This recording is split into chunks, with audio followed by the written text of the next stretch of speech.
ನೀವು ಫಸ್ಟ್ ಇಯರ್‌ಗೆ ಜಾಯ್ನ್ ಆಗಿದ್ದೀರಾ. ಆದರೆ ನಿಮಗೆ CGPA ಏನು? ಯಾವ ಥರ ಓದ್ಕೋಬೇಕು ಇಂಟರ್ನಲ್ಸ್‌ಗಾಗಲಿ, ಸೆಮ್ ಎಕ್ಸಾಮ್ಸ್ ಆಗಲಿ, ಎಷ್ಟು ಫೋಕಸ್ ಮಾಡಬೇಕು ಅದ್ರ ಕಡೆ, ಯಾವ್ಯಾವ ಸಬ್ಜೆಕ್ಟ್ಸ್ ಥರ ಇರುತ್ತೆ. ಫಸ್ಟ್ ಇಯರ್‌ಗೆ ಎಂಟರ್ ಆಗ್ಬೇಕು ಅಂದ್ಕೊಂಡಿದ್ದೀರಾ ಅಂತಂದರೆ ನಿಮಗೆ ಡೌಟ್ಸ್ ಎಲ್ಲ ಇರುತ್ತೆ. ಸೊ ಈ ಡೌಟ್ಸ್ನೆಲ್ಲ ನಾನು ಈ ವಿಡಿಯೋನಲ್ಲಿ ಕ್ಲಿಯರ್ ಮಾಡ್ತಾ ಇದ್ದೀನಿ. ಸೊ ಎಂಡ್ವರೆಗೂ ನೋಡಿ, ಎಲ್ಲೂ ಸ್ಕಿಪ್ ಮಾಡಬೇಡಿ. So let's get started. First ಬಂದುಬಿಟ್ಟು ಯಾವ್ಯಾವ ಥರ ಡಿವೈಡ್ ಆಗುತ್ತೆ, ಎಷ್ಟು ಸಬ್ಜೆಕ್ಟ್ಸ್ ಇರುತ್ತೆ ಅಂತ ತಿಳ್ಕೊಳ್ಳೋಣ. ಕರ್ನಾಟಕದಲ್ಲಿ mainly I am talking just about Karnataka colleges, engineering colleges. Two types of colleges ಇರುತ್ತೆ, VTU ಮತ್ತು ಅಟಾನಮಸ್ ಅಂತ. ಡಿಮ್ಡ್ ಕಾಲೇಜಸ್ ಸಹ ಇರುತ್ತೆ. ಎಲ್ಲ ಕಾಲೇಜಸಲ್ಲೂ ಅಷ್ಟೇ 2 ಸೈಕಲ್ಸ್ನ ಮಾಡ್ತಾರೆ. ಒಂದು ಫಿಸಿಕ್ಸ್ ಸೈಕಲ್, ಒಂದು ಕೆಮಿಸ್ಟ್ರಿ ಸೈಕಲ್ ಅಂತ. ಫಸ್ಟ್ ಸೆಮ್ಮಲ್ಲಿ ಫಿಸಿಕ್ಸ್ ಸೈಕಲ್ ಇದ್ದರೆ ಸೆಕೆಂಡ್ ಸೆಮ್ಮಲ್ಲಿ ಕೆಮಿಸ್ಟ್ರಿ ಸೈಕಲ್ ಇರುತ್ತೆ. ಇಲ್ಲಾಂದರೆ ನಿಮಗೆ ಕೆಮಿಸ್ಟ್ರಿ ಸೈಕಲ್ ಇದ್ದರೆ ಫಿಸಿಕ್ಸ್ ಸೈಕಲ್ ಇರುತ್ತೆ. ಫಿಸಿಕ್ಸ್ ಸೈಕಲಲ್ಲಿ ಅಪ್ಲೈಡ್ ಫಿಸಿಕ್ಸು ಮತ್ತು ಕೆಮಿಸ್ಟ್ರಿ ಸೈಕಲಲ್ಲಿ ಅಪ್ಲೈಡ್ ಕೆಮಿಸ್ಟ್ರಿ ಬರುತ್ತೆ. ಇದ್ರ ಜೊತೆಗೆ ನಿಮಗೆ ಕನ್ನಡ, ಕಮ್ಯುನಿಕೇಟಿವ್, ಇಂಗ್ಲೀಷು ಮತ್ತು ಎಲೆಕ್ಟ್ರಾನಿಕ್ಸು, ಎಲೆಕ್ಟ್ರಿಕಲ್ಸು, ಕಾನ್ಸ್ಟಿಟ್ಯೂಷನ್ ಕೂಡ ಇರುತ್ತೆ. ID ಅಂದರೆ ಇಂಟ್ರಾಕ್ಟಿವ್ ಡಿಸೈನಿಂಗ್ ಕೂಡ ಸಬ್ಜೆಕ್ಟ್ ಇರುತ್ತೆ. ನಿಮಗೆ ಸ್ಕ್ರೀನ್ ಮೇಲೆ ಕಾಣಿಸಿರುತ್ತೆ ಯಾವ್ಯಾವ ಸಬ್ಜೆಕ್ಟ್ಸ್ ಇರುತ್ತೆ ಅಂತ. ನೀವು ಯಾವುದು ಫೋಕಸ್ ಮಾಡಬೇಕು ಅಂತಂದರೆ ಕೋರ್ ಸಬ್ಜೆಕ್ಟ್ಸ್, ಲೈಕ್ ಇವಾಗ ಪ್ರೋಗ್ರಾಮಿಂಗ್ ರಿಲೇಟೆಡ್ ಸಬ್ಜೆಕ್ಟ್ಸ್ಗೆ ತುಂಬ ಫೋಕಸ್ ಮಾಡಿ. ನಿಮಗೆ ರಿಸರ್ಚು ಇದ್ರ ಕಡೆ ಎಲ್ಲ ಇಂಟ್ರೆಸ್ಟ್ ಇದೆ, ಅದ್ರ ಕಡೆ ಎಲ್ಲ ಹೋಗಬೇಕು ಅಂತಂದರೆ ಫಿಸಿಕ್ಸು ಸ್ವಲ್ಪ ಫೋಕಸ್ ಮಾಡಿ. ಇಲ್ಲ ಕೆಮಿಸ್ಟ್ರಿ ಅಂತ ತಗೊಂಡ್ರೆ ಕೆಮಿಸ್ಟ್ರಿ ಯೂಸ್ ಇಲ್ಲ, ಜಸ್ಟ್ ಫಾರ್ ಮಾರ್ಕ್ಸ್ ನೀವು ಓದ್ಕೋಬೇಕಾಗುತ್ತೆ ಅಷ್ಟೇ. ಸೊ ನಿಮಗೆ ಈ ಥರ ಈ ರಿಲೇಟೆಡ್ ಸಬ್ಜೆಕ್ಟ್ಸ್ ಇರುತ್ತೆ. ನಿಮಗೆ ಇಂಡಿಯನ್ ಕಾನ್ಸ್ಟಿಟ್ಯೂಷನ್ ಸಹ ಇರುತ್ತೆ, ಅದೇ ಥರ ಹೆಲ್ತ್ ಆ್ಯಂಡ್ ಹ್ಯಾಪಿನೆಸ್, ಈ ಸಬ್ಜೆಕ್ಟ್ಸ್ ಎಲ್ಲ ಇರುತ್ತೆ. ನೀವು ಯಾವ ಥರ ಫೋಕಸ್ ಮಾಡಬೇಕು ಎಕ್ಸಾಮ್ಸ್ಗೆ, ಇಂಟರ್ನಲ್ಸ್ಗೆಲ್ಲ ಹಿಂಗೆ ಓದ್ಕೋಬೇಕು. ಡಸ್ CGPA ರಿಯಲಿ ಮ್ಯಾಟರ್ಸ್ ಅಂತಂದರೆ CGPA ಮ್ಯಾಟರ್ ಆಗುತ್ತೆ ನಿಮಗೆ ಫೈನಲ್ ಇಯರಲ್ಲಿ. ನಿಮಗೆ 6 ಸೆಮ್ಸ್ನ ಆ್ಯಾವ್ರೇಜ್ ತೊಗೊಂಡು ಫೈನಲ್ ಇಯರಲ್ಲಿ ನಿಮಗೆ ಕೊಡ್ತಾರೆ. ಅದು ಬಂದುಬಿಟ್ಟು 8+ CGPA, ಮಿನಿಮಮ್ 8+ CGPA ನೀವು ಮೇಂಟೈನ್ ಮಾಡಿಕೊಂಡ್ರೆ ನೀವು ತುಂಬ ಸೇಫಾಗಿರ್ತೀರ. ಅಂತಂದರೆ ನೀವು ತುಂಬ ಕಂಪನೀಸ್ಗೆ ಇಂಟರ್ವ್ಯೂ ಕೊಡೋದಕ್ಕಾಗಲಿ ನಿಮ್ಗೆ ಚಾನ್ಸಸ್ ತುಂಬ ಅಂದರೆ 90 to 100% ಚಾನ್ಸಸ್ ಇರುತ್ತೆ ನಿಮ್ಗೆ ಹೋಗೋದಕ್ಕೆ.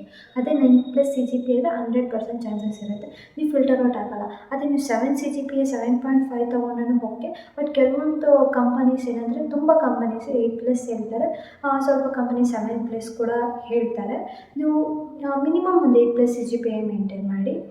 ಯಾವ ಥರ CGPA ಓದ್ಕೊಳ್ಳೋದು, ಇಂಟರ್ನಲ್ಸ್ಗಾಗಲಿ ಸೆಮ್ ಎಕ್ಸಾಮ್ಸ್ ಓದ್ಕೊಳ್ಳೋದು ಆಗಲಿ ಅಂತಂದರೆ, ನಾನು ನಿಮಗೆ ಸಜೆಸ್ಟ್ ಮಾಡೋದಂದರೆ just don't study 1 day before night. ಒಂದು ದಿನ ಮುಂಚೆ ಕೂತ್ಕೊಂಡು ನೈಟೆಲ್ಲ ಓದೋ ನೆಸಸರಿ ಇಲ್ಲ, ಆ ಸ್ಟ್ರೆಸ್ನ ಇಟ್ಕೋಬೇಡಿ. ಹಂಗಂತ ಹೇಳ್ಬಿಟ್ಟು ನಾನು ನಿಮ್ಗೆ 1 ಮಂತು ಪೂರ್ತಿ ಅಕಾಡೆಮಿಕ್ಸ್ ಕಡೆನೇ ಫೋಕಸ್ ಮಾಡಿ, ಇಯರ್ ಪೂರ್ತಿ ಬರೀ ಅದ್ರ ಕಡೆನೇ ಓದ್ಕೊಳ್ಳಿ ಅಂತ ಕೂಡ ನಾನು ಹೇಳಲ್ಲ. ಒಂದು 2 days ನಿಮಗೆ ಇಂಟರ್ನಲ್ಸ್ ಇದೆ ಅಂದರೆ ಒಂದು 2 to 3 days ಮುಂಚೆ ಸ್ಟಾರ್ಟ್ ಮಾಡಿ. ಮೇನ್ ಪಾರ್ಟ್ಸ್ನ ಓದ್ಕೊಳ್ಳಿ.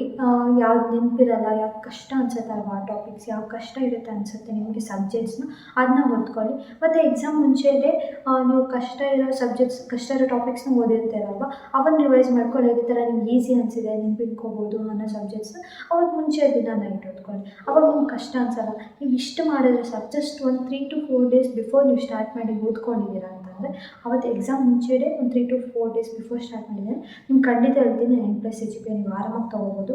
9+ ತೊಗೋಬೋದು ಆರಾಮಾಗಿ. ನೀವು 1 day ಬಿಫೋರ್ ಸ್ಟಾರ್ಟ್ ಮಾಡಿದ್ದೀರಾ ಅಂತಂದರೆ ನೀವು ನೈಟೆಲ್ಲ ಓದಿದ್ರೆ ಕೂಡ ಪಾಸ್ ಆಗ್ತೀರಾ ಅಷ್ಟೇ, ಬಟ್ ಯೂಸ್ ಇಲ್ಲ. ನೀವು ಅಷ್ಟೊಂದು ಸ್ಟ್ರೆಸ್ ತೊಗೊಂಡು ಓದೋ ಅವಶ್ಯಕತೆ ಇಲ್ಲ. ಸುಮ್ಮನೆ ಟೈಮ್ ವೇಸ್ಟ್ ಮಾಡ್ತೀರಾ ಅದು ಇದು ಅಂತ. ಒಂದು 2-3 days ಮುಂಚೆ ಸ್ಟಾರ್ಟ್ ಮಾಡಿ, ಜಸ್ಟ್ 1 day ಮುಂಚೆ ಕೂತ್ಕೋಬೇಡಿ. ನೀವು ಸೆಮ್ ಎಕ್ಸಾಮ್ಸ್ಗೂ ಅಷ್ಟೇ, ಇವತ್ತು ಎಕ್ಸಾಮ್ ಇದೆ ಅಂತಂದರೆ ಮುಂಚೆ ದಿನ ಕೂತ್ಕೊಂಡು ನೈಟೆಲ್ಲ 5 ಮಾಡ್ಯೂಲ್ಸ್ ಓದೋದು ಬೇಡ. ಒಂದು 1 ವೀಕ್ ಆಗಲಿ, ಸೆಮ್ ಎಕ್ಸಾಮ್ ಬಂದರೆ ಒಂದು 1 ವೀಕ್ ಆಗಲಿ, ಒಂದು 3 to 4 days ಆಗಲಿ, ಆ ಥರ ಸ್ಟಾರ್ಟ್ ಮಾಡಿ. ಆಗ ನಿಮಗೂ ಈಸಿ ಅನಿಸುತ್ತೆ, ಸ್ಟ್ರೆಸ್ ಅನಿಸಲ್ಲ, ಕಷ್ಟ ಆಗೋಲ್ಲ. ಯಾವ ಥರ 9+ CGPA ತೊಗೊಳೋದು ಅಂತಂದರೆ, ಹೇಳ್ದಲ್ವ ಈ ಥರ ಮುಂಚೆ ದಿನ ಸ್ಟಾರ್ಟ್ ಮಾಡ್ತೀವಿ, ಈ ಥರ ಮಾಡಿದ್ರೆ ಖಂಡಿತ ತೊಗೋಬೋದು. ನಾನು ಫಸ್ಟ್ ಸೆಮ್ಮಲ್ಲಿದ್ದಾಗ ಈ ಥರ ನಾನು ಏನು ಮಾಡ್ತಿದ್ದೆ ಅಂದರೆ, ನಂಗೆ ಗೊತ್ತಿರಲಿಲ್ಲ ಎಷ್ಟು ಓದಿದ್ರೆ ಎಷ್ಟು ಮಾರ್ಕ್ಸ್ ಕೊಡ್ತಾರೆ, ಯಾವ ಥರ CGPA ಬರುತ್ತೆ, ಎಷ್ಟು ಮಾರ್ಕ್ಸ್ ಮೇಲೆ ಬರೋ CGPA ಬರುತ್ತೆ ನಂಗೆ ಗೊತ್ತಿರಲಿಲ್ಲ. ಫಸ್ಟ್ ಸೆಮ್ಮಲ್ಲಿದ್ದಾಗ ನಾನು ಏನು ಮಾಡ್ತಿದ್ದೆ ಅಂದರೆ, PUC ಓದ್ದಂಗೆ ಓದ್ಕೊಂಡು ಕೂತ್ಕೊತಿದ್ದೆ, ಬೋರ್ಡ್ಸ್ಗೆ ಓದ್ದಂಗೆ ಪ್ರತಿಯೊಂದು. ಸುಮ್ಮನೆ ಇವತ್ತು ಇಂಟರ್ನಲ್ಸ್ ಇದೆ ಅಂದರೆ 1 month ಮುಂಚೆನೇ, 1 month ಮುಂಚೆ ಅಂತಲ್ಲ, ಒಂದು 3 weeks 2 weeks ಮುಂಚೆನೇ ಎತ್ಕೊಂಡು ಕೂತ್ಕೊಂಡು ಬರೀ ಓದೋದು, ರಿವೈಸ್ ಮಾಡ್ಕೊಂಡು ಕೂತ್ಕೊಳ್ಳೋದು, ಆ ಥರ ಮಾಡ್ತಿದ್ದೆ. ನಂಗೆ ಐಡಿಯಾ ಇರಲಿಲ್ಲ. ನನಗೆ 9.35 CGPA ಬಂದಿತ್ತು ಫಸ್ಟ್ ಸೆಮ್ಮಲ್ಲಿ. I am happy enough with that. ನನಗೆ ಸಾಕು ಆ್ಯಕ್ಚುಲಿ. ನಾನು 9.1 ಬರುತ್ತೆ ಅಂದ್ಕೊಂಡೆ, ಅಷ್ಟು ಬರುತ್ತೆ ಅಂತ ಆ್ಯಕ್ಚುಲಿ ನಾನು ಎಕ್ಸ್ಪೆಕ್ಟ್ ಮಾಡಿರಲಿಲ್ಲ. ಸೆಕೆಂಡ್ ಸೆಮ್ ಬಂದಾಗ ನನಗೊಂದು ರಿಯಲೈಸ್ ಆಯಿತು, ಓ ಇಷ್ಟು ಮಾರ್ಕ್ಸ್ ತೊಗೊಂಡ್ರೆ ಇಷ್ಟು CGPA ಬರುತ್ತೆ, ಈ ಥರ ತೊಗೊಂಡ್ರೆ ಇಷ್ಟು ಬರುತ್ತೆ, ಇಷ್ಟು ಬಂದರೆ ಇಷ್ಟು ಮಾರ್ಕ್ಸ್ ಬಂದರೆ ಸಾಕು ನನಗೆ, ಇಷ್ಟು CGPA ಬಂದರೆ ಸಾಕು ನನಗೆ ಅಂತ ನಾನೇನು ಮಾಡಿದೆ ಅಂದರೆ ಸೆಕೆಂಡ್ ಸೆಮ್ಮಲ್ಲಿ ನಂಗೆ ರಿಯಲೈಸ್ ಆದಮೇಲೆ ಸ್ವಲ್ಪ ಅಕಾಡೆಮಿಕ್ಸು ಅದ್ರ ಕಡೆ ಗಮನ ಕೊಡೋದು ಸ್ವಲ್ಪ ಕಡಿಮೆ ಮಾಡಿದೆ, ಬೇರೆ ಕಡೆ ಸ್ಕಿಲ್ಸ್ ಕಡೆ ಫೋಕಸ್ ಮಾಡೋದು ಸ್ವಲ್ಪ ಜಾಸ್ತಿ ಮಾಡಿದೆ. ಆವಾಗ ನಿಮ್ಗೇನಾಗುತ್ತೆ ಅಂದರೆ ಟೈಮ್ ಕನ್ಸ್ಯೂಮ್ ಆಗೋದು. ಅದೇ ಥರ ನಿಮಗೆ CGPA ಕೂಡ ಮೇಂಟೈನ್ ಮಾಡ್ಬೋದು, ಇದೇ ಕಡೆ ನೀವು ಸ್ಕಿಲ್ಸ್ನ ಕೂಡ ಬ್ಯಾಲೆನ್ಸ್ ಮಾಡಿಕೊಂಡು ಹೋಗ್ಬೋದು. ಸೊ ನಿಮಗೂ ನಾನು ಅದೇ ಹೇಳಕ್ಕೆ ಹೋಗ್ತೀನಿ, ಅಕಾಡೆಮಿಕ್ಸ್ ಕಡೆ ಫೋಕಸ್ ಮಾಡಿ, ಬಟ್ ಅದನ್ನೇ ನಿಮ್ಮ ಕಾನ್ಸೆಪ್ಟಾಗಿ ಇಟ್ಕೋಬೇಡಿ, ಸ್ಕಿಲ್ಸ್ ಕಡೆ ಫೋಕಸ್ ಮಾಡಿ ತುಂಬ. ಅಕಾಡೆಮಿಕ್ಸ್ ಅಂತ ಬಂದರೆ ಹೇಳಿದೆ ಅಲ್ವಾ, 2 to 3 ಡೇಸ್ ಬಿಫೋರ್ ಸ್ಟಾರ್ಟ್ ಮಾಡಿ, ಮತ್ತು ನಿಮ್ಮ ಕಾಲೇಜಲ್ಲಿ ಏನು ಎಕ್ಸ್ಪ್ಲೈನ್ ಮಾಡ್ತಾರೆ ನೋಡಿ ಅದ್ರ ಕಡೆ ಸ್ವಲ್ಪ ಜಾಸ್ತಿ ಫೋಕಸ್ ಮಾಡೋದಾಗಲಿ, ಮಾರ್ಕ್ ಮಾಡ್ಕೊಳೋದಾಗಲಿ, ಯಾವ್ದು ಇಂಪಾರ್ಟೆಂಟ್ ಅಂತ ಹೇಳ್ತಾರೋ, ಇಲ್ಲಾಂದರೆ ಪ್ರೀವಿಯಸ್ ಇಯರ್ ಕ್ವಶನ್ ಪೇಪರ್ಸ್ ಆಗಲಿ, ಕ್ವಶನ್ ಬ್ಯಾಂಕ್ಸ್ ಇರುತ್ತಲ್ವ ಅವು ಓದ್ಕೊಳ್ಳಿ ಸಾಕು. ಮೋರ್ ದ್ಯಾನ್ 10 on 10 CGPA ತೊಗೋಬೋದು. ಆ್ಯಕ್ಚುಲಿ ನಮ್ಮ ಕ್ವಶನ್ ಬ್ಯಾಂಕ್ಸು ಎಲ್ಲ ಇದ್ದರೆ ಕೂಡ ಅಷ್ಟೆಲ್ಲ ಯಾರು ಓದೋದು ಅಂತ ಹೇಳ್ಬಿಟ್ಟು ತುಂಬ ಇಂಪಾರ್ಟೆಂಟ್ ಕ್ವಶನ್ಸ್ ಓದ್ಕೊಂಡು ಹೋಗ್ತಿದ್ದೆ ಅಷ್ಟೇ. ನಾನು ಎಲ್ಲ ಕ್ವಶನ್ಸ್ ಸಹ ನಾನು ಓದ್ತಿರಲಿಲ್ಲ, ಮಾಡ್ಯೂಲ್ ಪೂರ್ತಿ ಕೂಡ ನಾನು ಓದ್ತಿರಲಿಲ್ಲ. ಜಸ್ಟ್ ನನಗೆ ಯಾವ್ದು ಇಂಪಾರ್ಟೆಂಟ್ ಅನಿಸುತ್ತೋ, ಕಾಲೇಜಲ್ಲಿ ಲೆಕ್ಚರರ್ಸ್ ಯಾವ್ದು ಇಂಪಾರ್ಟೆಂಟ್ ಕ್ವಶನ್ಸ್ ಅಂತ ಹೇಳ್ತಾರೋ ಅವು ಮಾತ್ರ ಓದ್ಕೊತೀನಿ ಅಷ್ಟೇ. ಕ್ವಶನ್ ಬ್ಯಾಂಕಲ್ಲಿ ನೀವೆಲ್ಲ ಕ್ವಶನ್ಸ್ ಓದ್ಕೊಂಡ್ರೆ ನಿಮ್ಗೆ ಆರಾಮಾಗಿ 10 on 10 CGPA ಬರುತ್ತೆ. ಸೊ ನೀವು ಅದ್ರ ಕಡೆ ಅಷ್ಟೊಂದು ಟೆನ್ಷನ್ ತೊಗೊಳ್ಳೋ ಅವಶ್ಯಕತೆ ಇಲ್ಲ.